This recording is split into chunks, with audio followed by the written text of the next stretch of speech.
Euh, ah bon, oui. D'autant plus que le livre sera traduit en Wolof.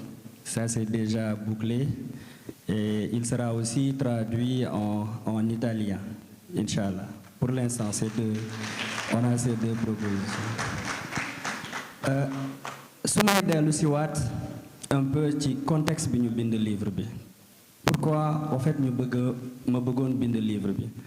Il se trouve que quand j'étais au collège, on m'appelait déjà, je parle sous le compte de mes camarades de l'époque à Richard Toll, on m'appelait le petit poète. Après le petit poète, parce que j'écrivais, j'ai publié mon premier recueil de poèmes en 5e. Après, j'ai laissé l'écriture poétique. Après, je me donne rappeur. Wow, après, je me donne rappeur. Bi ma paree ci rap bi bind texte yeeg affaire yooyu yeeg kaw ko job ainsi de suite. Après le lycée, à la fin de mon collège, j'ai découvert la radio aussi, ma dugg radio. Si je me souviens, c'est à l'âge de 15-16 ans que la nekk Radio Dunia di animer émission La Voix des écoliers. Après La Voix des écoliers, c'est le temps de la rébellion, nekk gréviste. Lycée de Richard Toll, ba ñu am le lycée. Après, je suis venu à Dakar, nekk un original Camon Town, quoi. Et il y a durant tout ce processus, man la ak kàddu ak communication. Ma xam ne sama àdduna yépp communication la. J'ai fait journalisme, def naa journalisme, def naa maître de cérémonie yépp def naa ko. Après, je me suis dit, man ci contexte bi may dund nii, j'étais gréviste, naan naa lacrymogène avant 2021, mais à partir de 2021, niveau bi ma naan lacrymogène mosuma ko naan sama àdduna. D'ailleurs, les gens me reconnaissent à travers ma voix. Nit ñi dañuy foog sama baat nii la meloon, sama baat melul woon nii. El Malick xam na ko bi ma leen di soog a xam en 2018, 2019 avec la campagne présidentielle, ma voix n'était pas comme ça. Lacrymogène moo def nii sama voix, en réalité. Pour vous dire que dañoo dund lu bari ku nekk ak sa histoire bu ndaw ak li nga dund. Et quand on a arrêté le président Ousmane Sonko biñ ko arrêté ñun ñi ngi doon xeex chaque jour ñi ngi doon xeex, mais à un moment donné il fallait que xeex bi dafa arrêté. ñii jàpp nañ leen, ñii rey nañ leen, ñii ñi ngi tëju, ñii génn nañ réew mi. La résistance se menait à travers Telegram. El Malick moo ma jàngal Telegram moo ma xamal lan mooy Telegram. Après mu am ay signal ak yooyu. Comme j'avais tout le temps sama téléphone, ñëpp diñu may naan Diallo sa téléphone. Comme j'avais tout le temps sama téléphone Samsung A22, en réalité ci laa bind livre bi yëpp. Parce que livre bi yëpp ci téléphone laa ko bind. Parce que man sénégalais ñi ngi ma xam à travers les lives du président Ousmane Sonko avec le téléphone. Et ça c'est Mambay. Avec le téléphone. su ma doon nekk itam ma wéet ci xeex bi, j'avais tout le temps le téléphone parce qu'il devait dama waroon a am information lan moo xew sama gars yi fu ñu toll lan la ma ñoom El Malick di sant ñoom Mambay la SN comme lan lañ may sant, mais man itam lan laay recueillir comme information me remonter ko dans le cadre de nos stratégies de lutte. Comme j'avais tout moom moo nekkoon sama confident, may jël di bind di diggante taxi bi wala Njaga Njaay bi bu ma jógee Colobane di ñibbi Kër Massar ainsi de suite, wala sax su may génn Dakar di nëbbatu ji aussi ma jël téléphone bi j'écrivais. Et à un moment donné nag je me suis dit que lii témoignage la, donc binduma parce que passion de la littérature la, man dama bind pour me fixer li nga xamante ne moom la ñu dund, histoire ci suñuy mémoire ñu fixer ko pour que demain kenn bañ a falsifier histoire bi. Man ak Pape Sidi Fall à la 2S, on a découvert à la 2S ci cadre waxtaan que 1962 amoon na plus de 40 morts. Musuñu ko yëg, musuñu ko dégg. Et pourtant def nañ école, def nañ yëpp, on nous a jamais informé de ça. Et là, je me suis dit, c'est une révolution qu'on est en train de vivre. Révolution, bi, il faut que man me bindu ko. Mais binduma la révolution en tant que telle. Man li ma xam ci révolution bi lay bind. Keneen ak keneen li mu xam ci révolution bi la mën a bind. Parce que nit booy nettali da ngay nettali loo xam wala loo fekkee. Et moi j'étais très présent. Ñu bëri diñ may naan waroon nga bind ainsi de suite, mais du man kese maa war a bind ñi war a bind bëri nañ, à commencer par le parti Pastef les Patriotes. Ñoom ñoo war a bind seen histoire, le parti lui-même. Donc ce que j'ai condensé ici, ce sont les mots, les souffrances. Tey boo toogee nit ñi naan Pastef, vous m'excuserez, hein? Événement parti là, j'ai omis de le dire. Événement Pastef là, parce que c'est l'histoire de Pastef et des militants de Pastef. Nit ñi dañuy toog di naan Pastef da ngeen bëri fina da ngeen bëri fina. Les gens ils oublient contexte bi loolu amee. Pastef est un parti de contribution qui a vraiment élevé le niveau des débats. Mais à un moment donné, il fallait que situation bi ñun ñu taxaw, et c'est là où le président Ousmane Sonko a appelé à la résistance. Résistance dafa nekk ci constitution bi. Face à l'injustice am na fooy tollu dañ la ko permettre, et lui il a appelé à ça. Donc ñun ñi processus boobu yëpp ci résistance la ñu nekk. Mais le contexte c'était quoi? Chapitre 1, il y avait un dictateur nommé Macky Sall. Et on ne peut pas faire un livre sans parler du contexte. Le contexte est que le dictateur Macky Sall, qui se croyait à un moment donné un roi tout puissant au niveau du Sénégal, mooy sélectionné ñan la askan bi war a choisir pour ñu nekk ay candidats. Et mu ni Ousmane Sonko du bokk. Loolu mooy contexte bi. Donc chapitre 1 bi, un dictateur nommé Macky Sall jógu rek mu def ko. Il l'a fait avec une république des magistrats. Parce que tout ce qui s'est passé amul benn jour boo xamante ne bakkan daanu na fekk ne la veille ou 2 jours wala 3 jours avant magistrat jëlul décision.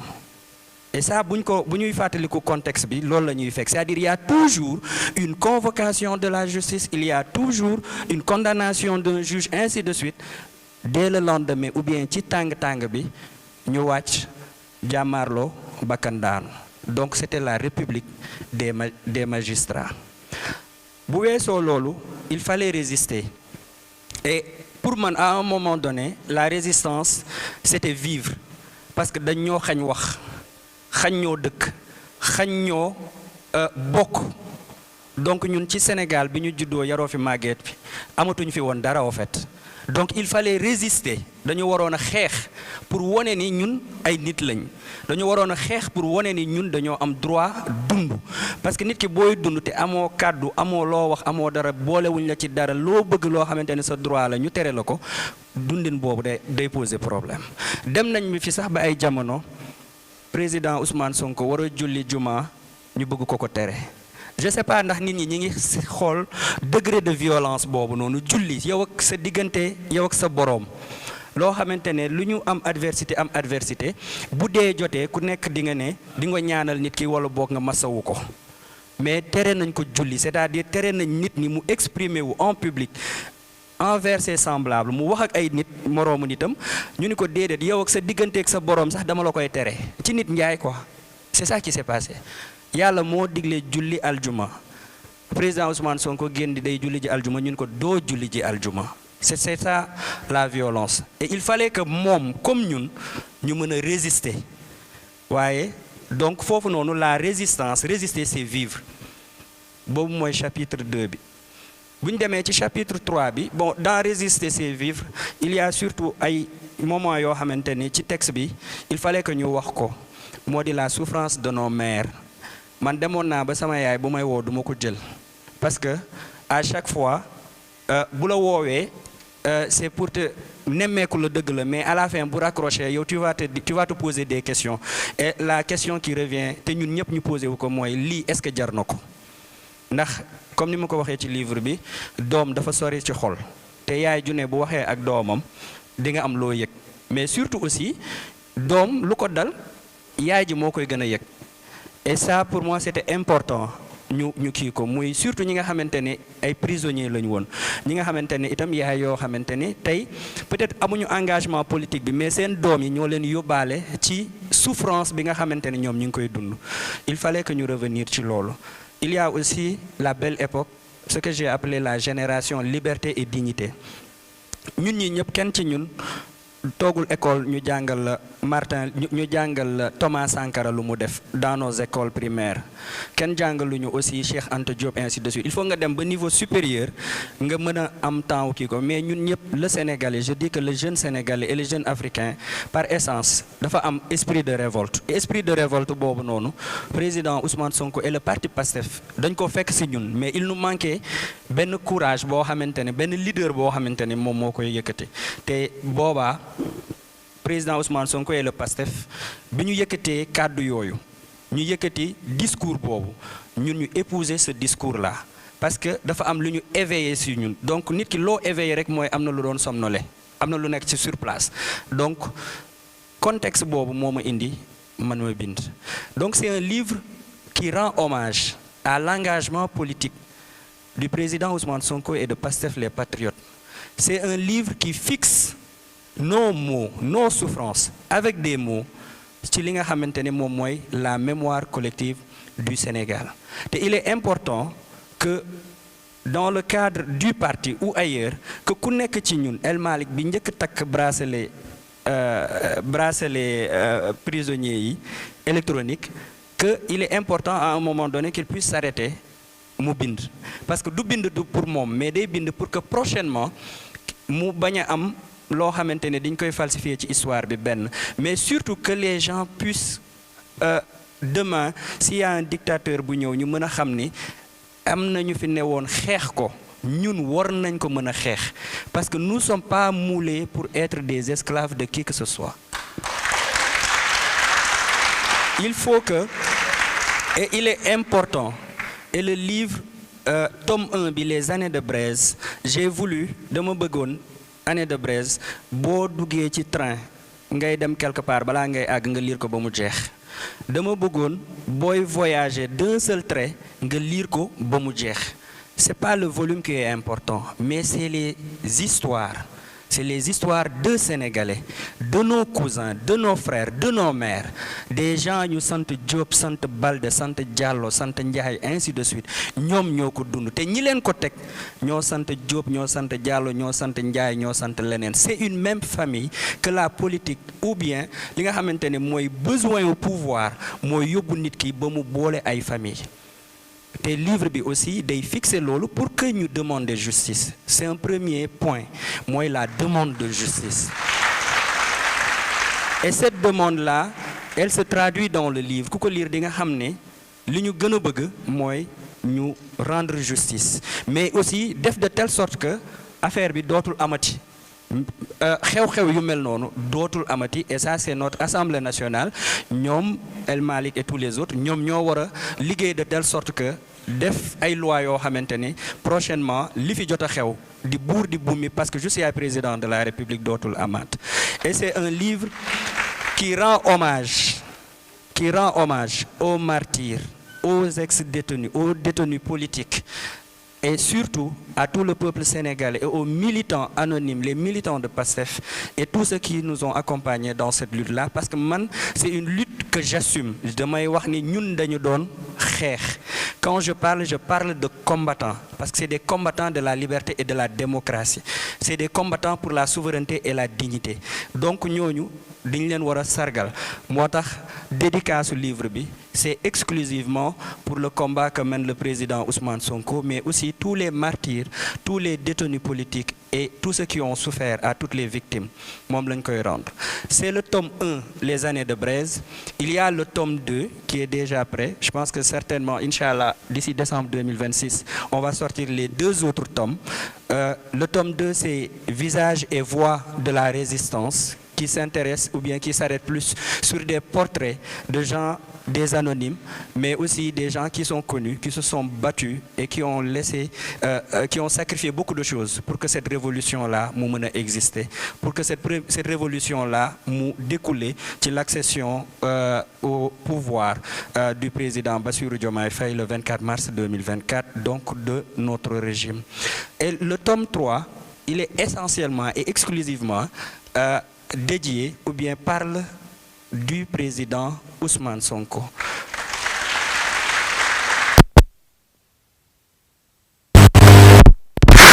Ibrahima Diallo ba ñëpp xam ko Ousmane Sonko moo tax parce que aussi médium laa utilisé page laa utilisé je me souviens pour la petite histoire gars dañuy naan ku mën na def ay léegi noonu loolu yëpp en fait c'est de l'amour qui déborde pour mon leader parce que quand je le vois quand je le voyais dans la foule ñu nekk ci campagne j'avais tellement d'émotion que lu nekk dama ko koy bëgg tuddee en fait lu nekk dama ko koy bëgg tuddee mais parce que aussi sama wolof dafa dese woon leer à l'époque ça aussi c'est vrai mais aussi pour wax li xew ci histoire bi du man maa jóg ma ni tey ma jël page Ousmane Sonko ma live ko du man maa ko jege goo xamante ni naa ni jox leen ma téléphone bi ma live ko tout le mérite de ce travail là et de lépp li nga xamante ni am naa ko ci c'est le SNCOM national c'est secrétariat national à la communication bu PASTEF président El Malick Ndiaye mu diriger ko ñoom ñoo ma woo en pleine campagne je pense 3e jour ou 4e jour ñu ni ma liveal waxal et quand Mbaye m'a donné le téléphone bon j'avais des problèmes premier live bi français rek laa doon wax après c'est Abbas Fall qui m'appelle ma boy waxal wolof waay waxal wolof ngay français nii rek et comme Abbas dafa tàng bi ma waxee loolu ci saa si ma xof quoi léegi quand su ma gisee dara su ma waxee tuuti sama xel ne Abbas nee na naa wax wolof léegi comme les mots n'arrivaient pas léegi ma damay rey temps ma waa mi ngi noonu parce que li ma bëgg a wax ñëwul ci bopp bi quoi en fait quand je pensais donc loolu moo indi mi ngi noonu bi c'est pas parce que xarañte la wala leneen quoi circonstance la quoi circonstance la ngay taxaw nga wax ba ci kanam nga tiit boo tiitee rek nga ni waaw te comme waajaa ngi noonu doo am waaw waaw mi ngi noonu le président Ousmane Sonko ça me fait plaisir à chaque fois complexe naa lu bëri waaw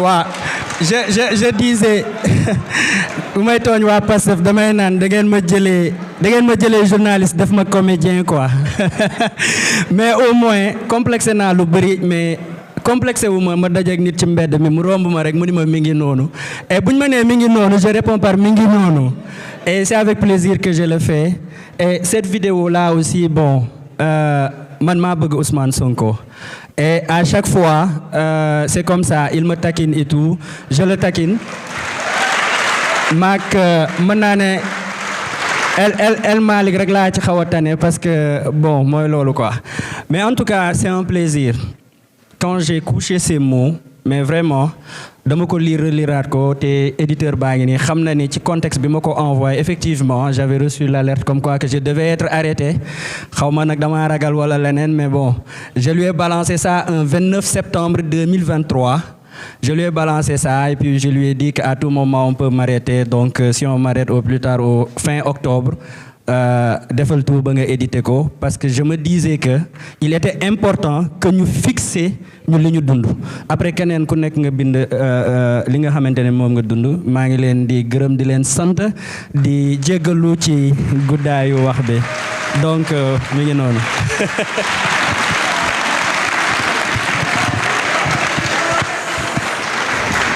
Merci beaucoup Monsieur Ibrahima Diallo man may nga ma fit personnellement